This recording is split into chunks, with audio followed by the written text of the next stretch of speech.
Hey y'all, I know it's been a minute, but here I am.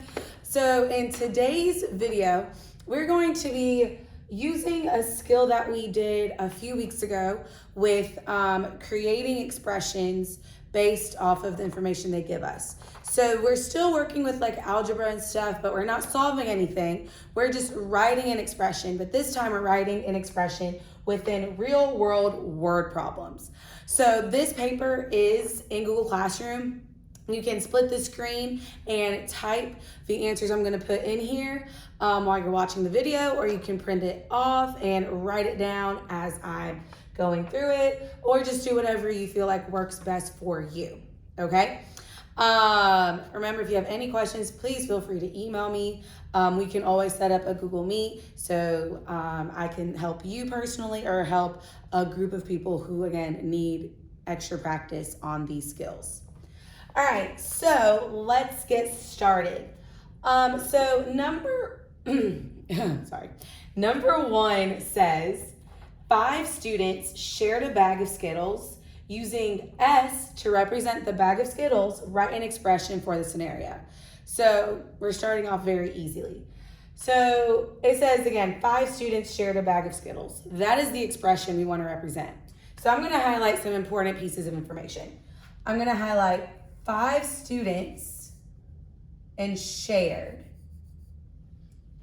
So I automatically know that in my expression, I'm going to be using the number 5. Because we're talking about 5 students. I also know that we're going to be using the letter S to represent the bag of Skittles. So now we need to figure out, okay, what type of math is going to be happening between 5 and S? So that's where this keyword shared comes in. We need to think about share and think, what type of math am I doing if I'm sharing? So we only have 4 options. We can either add, subtract, multiply, or divide. So if we are sharing something, what type of math is that? If me and my 5 friends are sharing a bag of Skittles, what type of math am I doing? If you're saying division, you are correct. So we are going to be dividing. Now, this is where the tricky part comes in. Because remember, division is one of those math operations that the order matters. So the order in which you write it, it matters. So if we are dividing the bag of Skittles by 5 people, S is going to come first. So it's going to be S divided by 5.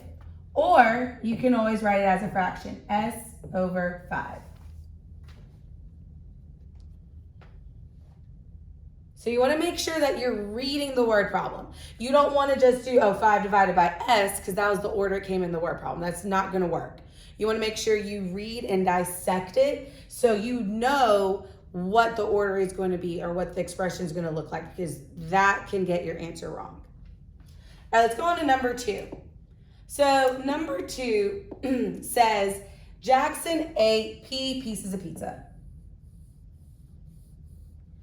Michael ate 5 pieces less than Jackson.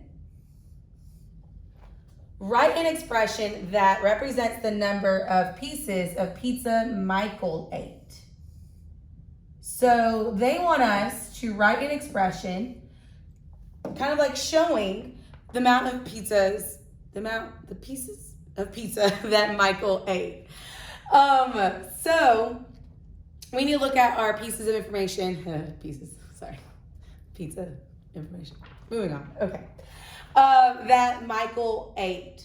So we know that we're going to be using the variable P to represent pizza. And we know that Michael ate 5 pieces less than Jackson. So what type of math am I going to be doing if Michael ate 5 pieces less than Jackson? So again, we only have 4 options: adding, subtracting, multiplying, and dividing. What type of math are we doing if I said he ate 5 pieces less than? We're going to be subtracting. So now we need to figure out, okay, again, what is my order going to look like? Because subtracting is just like division, where the order in which your number and variable are matters, or you're going to get the wrong answer. So we know that P represents pizza. So I'm just going to write P down first. Well, P represents the number of pieces Jackson ate.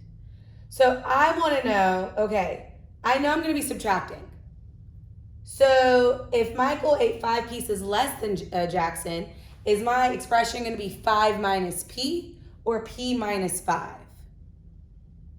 If you're thinking P minus 5, you are correct. That is going to be our expression, because we're going to subtract the 5 pieces that Michael ate less than from Jackson. So it'll be P minus 5.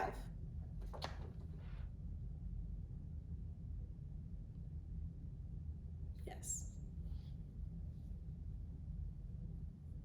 And like, for example, if you're kind of like confused, like, it doesn't make sense. So let's say Jackson ate, like, let's say we're just, this is hypothetical. Let's say that P were to equal like 10, right? And it says Jackson ate 10 pieces of pizza. Michael ate 5 less than Jackson. You would do 10 minus 5 to figure out how many pieces Michael ate. So that's why P is going to come first in this expression. So you can always do it like that, replace that variable with the number and see if it makes sense. All right, number 3 says Allison has 3 more markers than Jalen. Write an expression that represents the number of markers Allison has. So Allison has 3 more markers than Jalen. That is our expression. She has 3 more markers than Jalen. Our question wants they want us to write an expression to represent the number of markers Allison has. So we want to know how many markers Allison has. Now, in this particular problem, they didn't give us a variable to use. But since they want us to find out the number of markers Allison has, I'm going to use the variable M just to represent markers. So if Allison has 3 more markers, what type of math are we doing? If you have 3 more than someone, are we adding, subtracting, multiplying, or dividing? We're going to be adding. I know a lot of people get confused and think like, oh, multiplying. We won't be multiplying. We're going to be adding if we have 3 more. So this one's actually really easy. All you have to do is just 3 plus M. Because we have 3 markers, 3 more markers. So it'll be 3 plus M. But remember, adding is one of those operations where it doesn't matter the order that you write the expression in, because you would still get the same answer at the end if we were to replace the variables, or if you replace the variable with the number, you'd still get the same answer. So it could be 3 plus M or M plus 3. Either of those would be fine.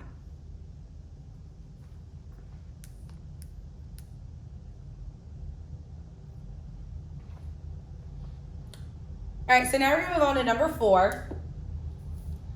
Number 4 says the length of Jaden's hair is 4 inches longer than Kayla's hair.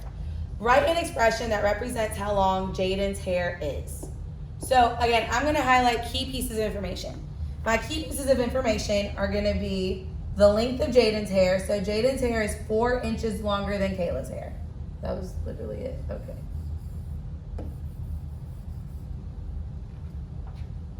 So again, this expression or this question doesn't give us a variable to use, but since we're talking about how long Jaden's hair is, I'm going to use J. Actually, I'm going to use H because we're talking about hair. Yeah, we'll use H. So we're going to do H. So if Jaden's hair is 3 inches long, 4 inches longer than Kayla's hair, what type of math are we going to be doing? If Jaden's hair is 4 inches longer, what type of math are we going to do? We're going to be adding, just like how we did on number 3. So our expression can be h plus 4 or 4 plus h. Because again, adding is one of those properties or operations that it doesn't matter which order you do it in, that you add the numbers, because you're going to get the same answer every single time. So either of these would work for this expression. Again, you want to make sure that you're actually reading the expressions, not just picking and choosing the information. You want to read it. You want to read the question. You want to read the problem carefully because you don't want to get the wrong answer.